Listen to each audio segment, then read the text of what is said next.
Part of music is using the terms so we can talk to each other if we're in a band or in a group. And so we're going to look at some terms today. The first three often are interchanged incorrectly, so we'd like to get it right. Note, chord, scale. And I'll throw in key.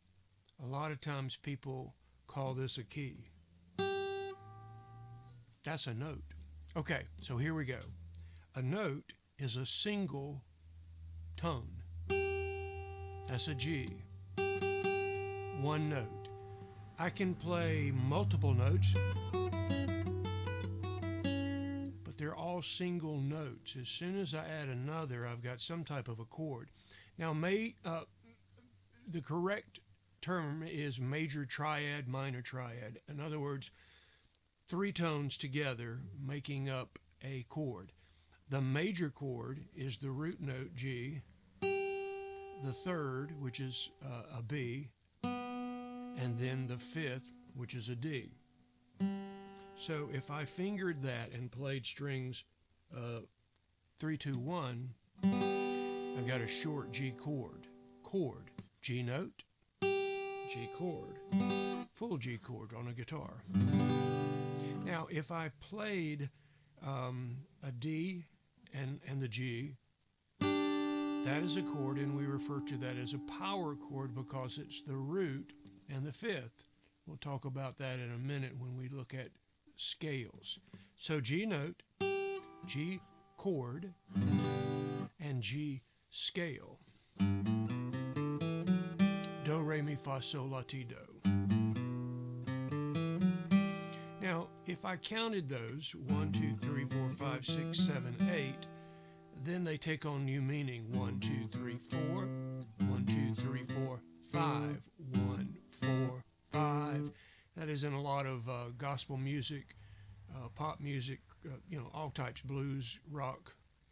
And so from the scale, we can choose chords to play. So if I played a 1, 4, 5 progression, the 1 is a G, same G, just 2 octaves.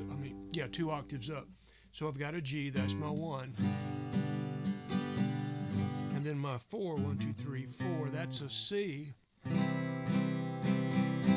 then if I go to the 5 chord, 1, 2, 3, 4, 5, that's a D. And home to G. Now, one more chord that I use a lot is the 6 chord, and it's a minor. 1, 2, 3, 4, 5, 6. And that's an E, so that's an E minor. We call that the relative minor, and so it's in the family of G. G, C, D, E minor, back to G. And one cool way is the G, the 1 chord to the 6 minor, E minor, to the 4 chord C, to the 5 chord D, make it a dominant 7, it leads back to G.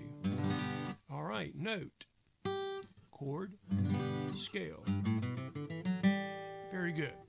Now, I'm going to put up a sheet in just a second, and on that sheet we're going to talk about the key, the staff, which clef it's in, time signature, notes, and bar line. Okay? Hang on.